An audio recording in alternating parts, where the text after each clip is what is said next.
So, hello everyone. I just posted a review and I like to do a series of vids. I would ideally like to do three per day. It's not always possible, but hence why I shoot in my car. And I found a nice little fixed view between my steering wheel and the seat, and I'm in a more fixed position. So, I'm taking your guys' suggestions and I'm trying to improve upon them. The lighting was really good in this particular angle. So, yeah, I look at that stuff too. Anyways, so through work and various other conversations, Dave said to me, Lee, what are your feelings on the Marvel Universe? And I'm a huge fan. I'm a big MCU fan. Not excited about Captain Marvel. I will do a separate video as we get closer as to why I absolutely positively do not look forward to this movie. And I can't stand Brie Larson. Ask all of my coworkers. It's like at least a 30-minute tangent on the reasons why I don't like her as an individual. Sadly, I'm still going to go see the film, but I get to see it for free, so I'm not really giving her any money. And, as a unbiased critic, I'm going to go and see the film because I'm not going to let my own personal disdain for an individual hinder what I do, which is bring you guys reviews. So I will be posting that train wreck of a movie and its review here on my channel. I'm not going in too ecstatic, but I'm going to go in with a clear mind and just focus on the movie itself. But that's not where we're here to talk about. As I was saying, everyone asked me my opinion on the MCU, and there's a hype train. There was a hype train for a particular MCU film that I wanted to talk about. And it was Marvel, which is why I want to cover it in its own video. And that is the film Black Panther. Now, I remember hearing the hubbub and the jam about this, and honestly, I will be honest, this is the first MCU film that I didn't see in its entirety in theaters. Every single one, including Thor: The Dark World, and anyone who knows the MCU knows we regard that as here. Even Thor: The Dark World, I was jazzed up about, saw it in the theaters.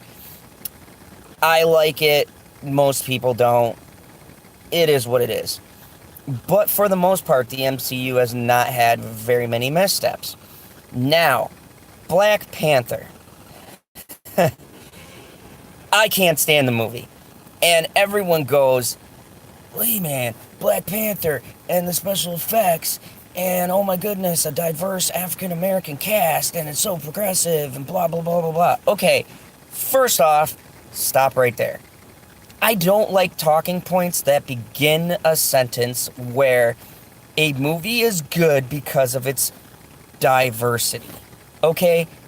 These are overused terms that hold no merit to what a movie is.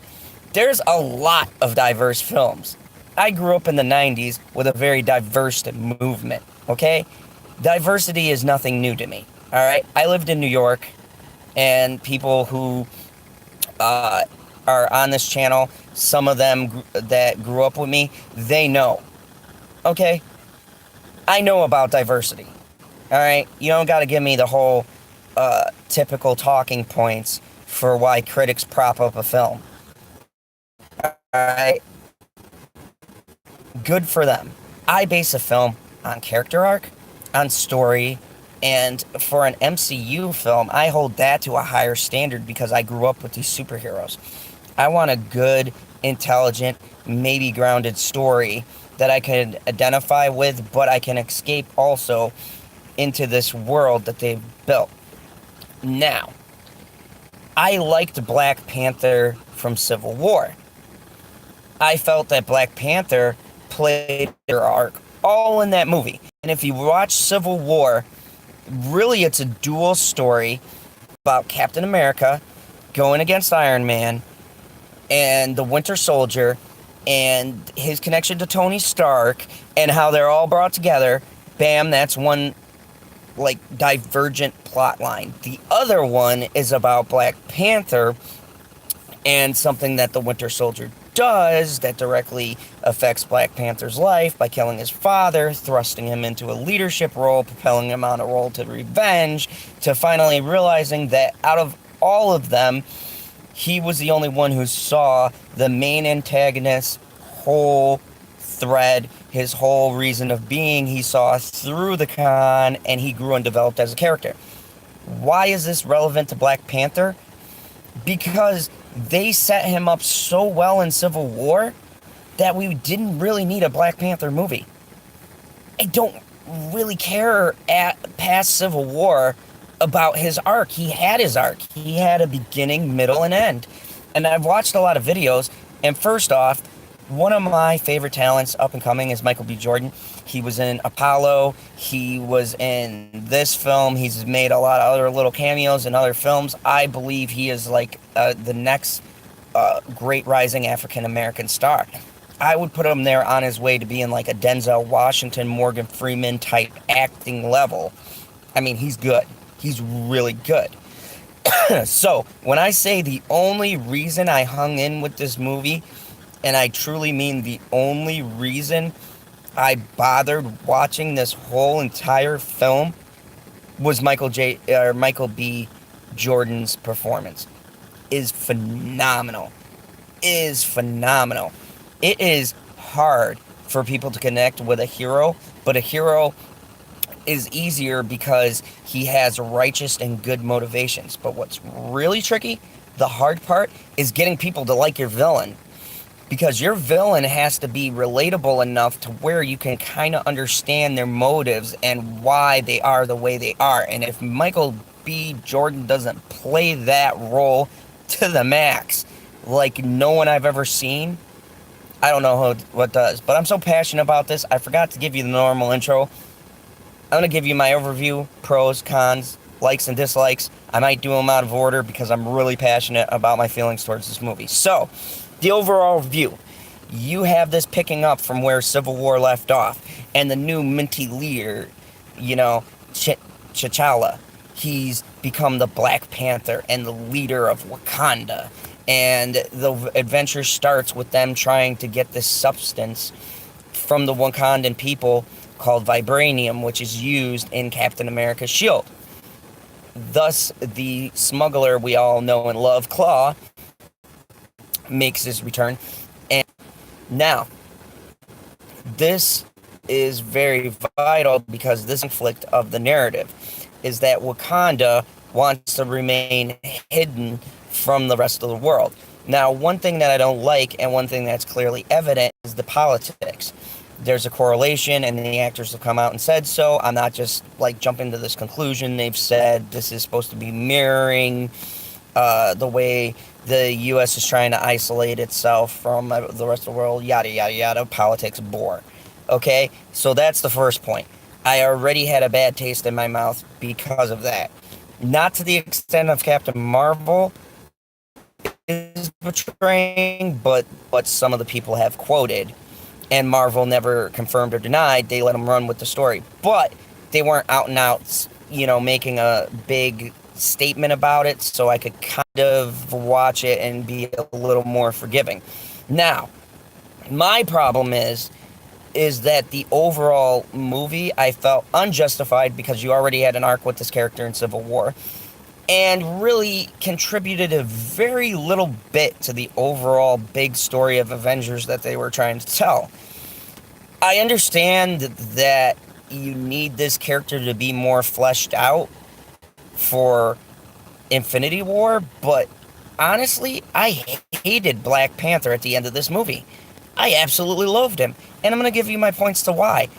But first, I'm going to start with my cons and then kind of mix my pros because the cons are glaring. Let's look at Killmonger, and then let's look at Black Panther. Now, Michael B. Jordan's character, Killmonger, is a representation, or supposed to be a representation, of everything bad that Black Panther is. But let's really break it down from a kind of social standpoint. Michael B. Jordan's character, Black Panther's father, T'Challa's father, kills Michael B. Jordan's father, who would have been next in line if the bomb had gone off and he died, but this event didn't happen. So he kills his father. He leaves Michael B. Jordan as a kid stranded in the projects of, I believe, I want to say, and forgive me if this is wrong, because I glazed over this movie several times to try to like it, but I believe it was like Chicago, or it was a very urban setting. So basically the father of our hero killed Michael B. Jordan's father, stranded him in a ghetto, and then to get out of the ghetto, Michael B. Jordan's character, Killmonger, puts himself through school, serves our country in the military, with the thought of still getting back home because he's essentially stranded, and then comes back, makes an elaborate plot, is very focused and willing to do what needs to be done for his people, but yet he's supposed to be the villain. That's odd. Now let's take a look at Black Panther. He was basically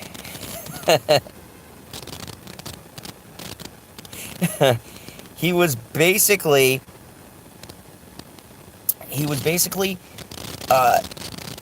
given the throne because his father died, so it was passed on to him. No one knew about Michael B. Jordan's character, by the way. He's off stranded doing his thing.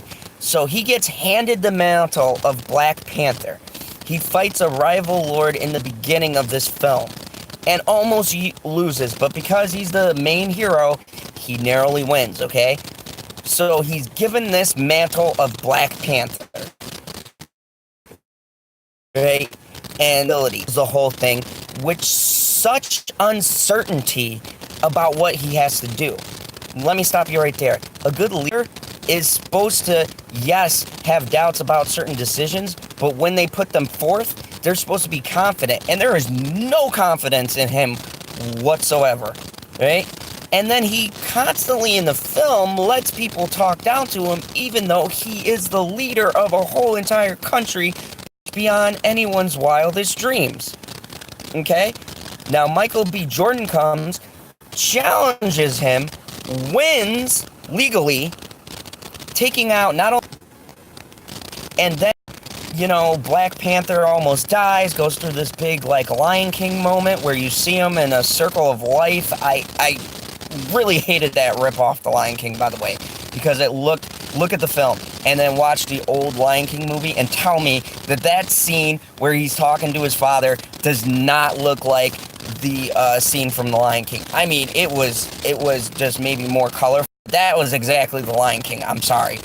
That was a direct rip from The Lion King and The Circle of Life. And that's what I kept on thinking about. I did not even connect in that moment with T'Challa because I just kept on waiting for, like, you know, James Earl Jones' face to come out and go, "You can do it, my son.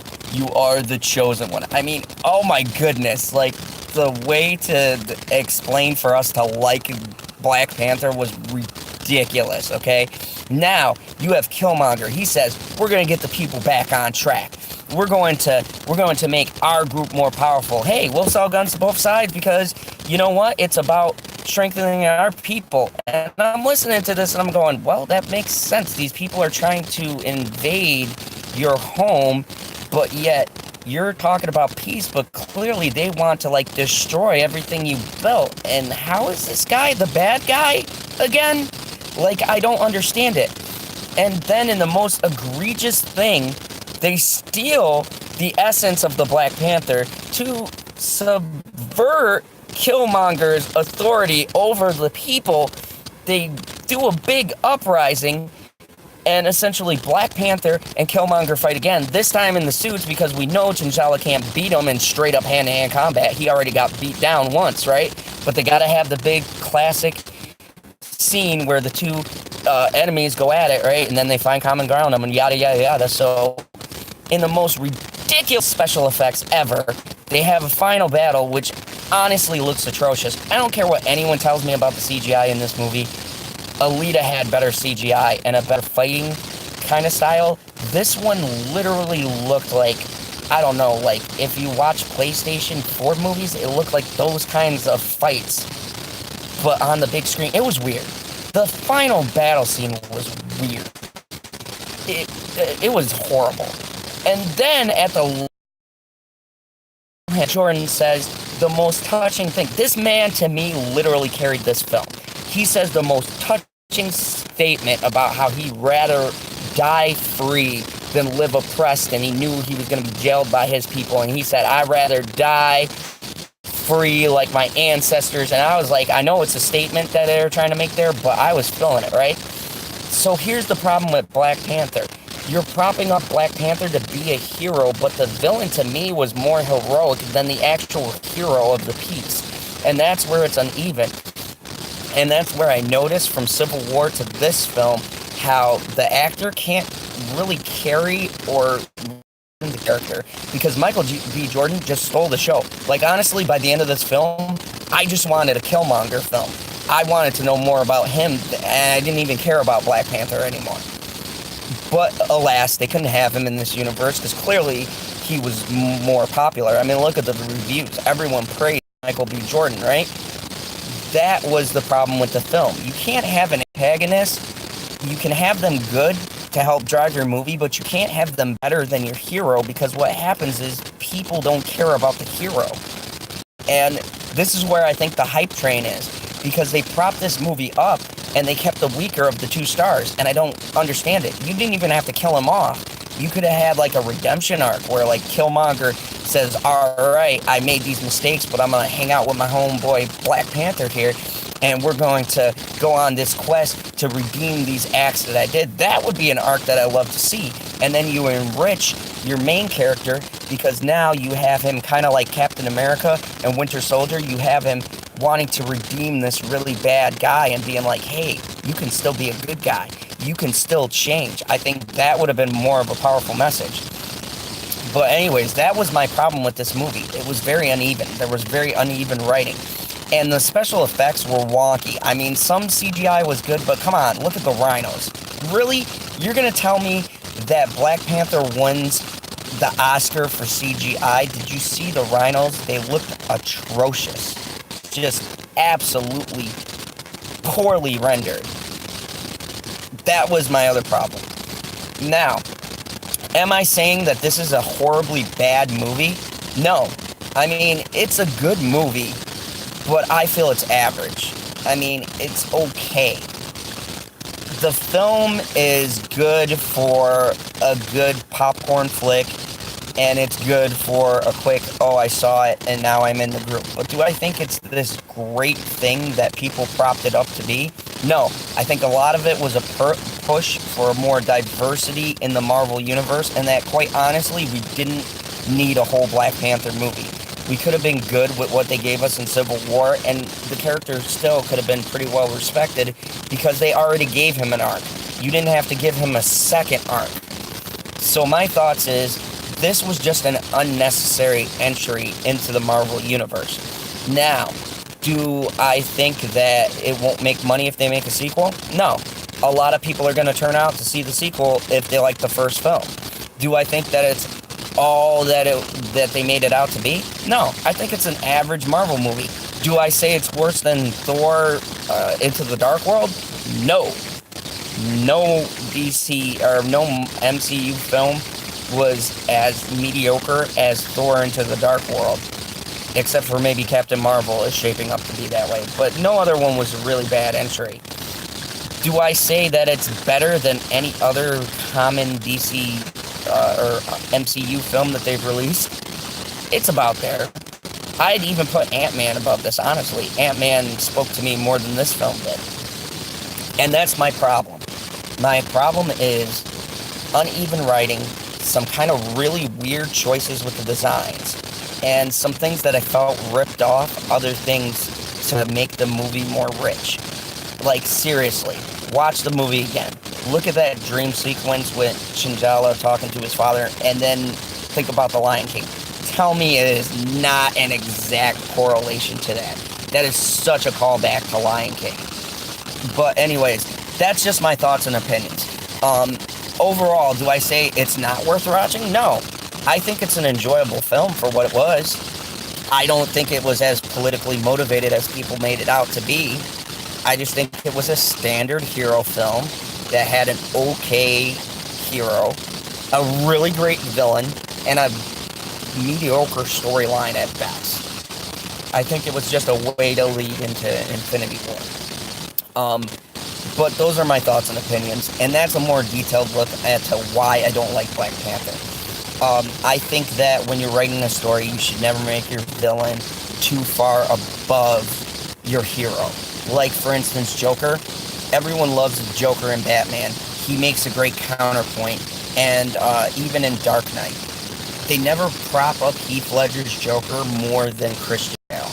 They still give him that edge to where you have to hate him because of the fact of what he does, which makes you root for Christian Bale. I mean, in that movie, look at what he does. Joker kills the one person that Batman loves. Joker maims the other person who's a friend of Batman. Joker causes chaos and anarchy, and he is a clear threat to what is decent and good, and forces Batman into his breaking point and being more than he is.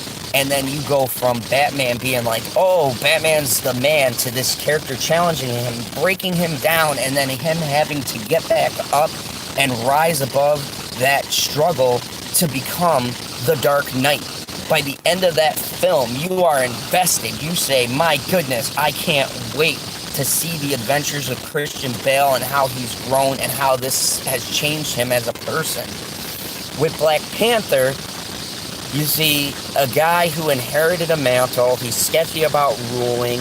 This guy who's a clearly better ruler comes along and, you know, legally wins the throne. And then our good guy steals it from him and beats him in a pretty one-sided battle. And then goes, I'm the hero. Gotta love me. It's just weird. It's weird. It's a really weird superhero arc. It's weird. And it's the first time I rooted for a bad guy in a film. My mom used to tell me all the time how she roots for the bad guys. I've always been a guy who rooted for the good guy, but it was the first time I really hoped the bad guy went out in the film. Because I just connected with him more. Whereas I had nothing really to connect to Black Panther for. So those are just my thoughts and opinions. If you like this video, click the like button, click the subscribe button. I know a few people are going to be like, oh my goodness, how could he say that? But it's just the truth. I'm sorry. I just don't like Black Panther and T'Challa and that whole arc. I just don't like it. And I think Michael B. Jordan should get more films. I think he should be signed to the MCU personally, and I think he's a great actor. But the rest of the movie, I could leave it, honestly. So, if you are a fan of Black Panther, let me know in the comments below what you like about the movie. If you're not, tell me what you dislike. Give some good talking points. Give me some good feedback. If you want me to do a review on a video, let me know. Leave it in the comments below. And at my earliest convenience, I will post the video for you because I'm that nice of a guy, and that's what I do. Anyways, to all of my subscribers, thank you. To the people who are reviewing me just right now, thank you. I appreciate all the love that you give the channel. And there will be updates coming on the channel, so stay tuned. I'm going to put an intro and an outro on my channel. I'm working to spruce things up, so thank you very much.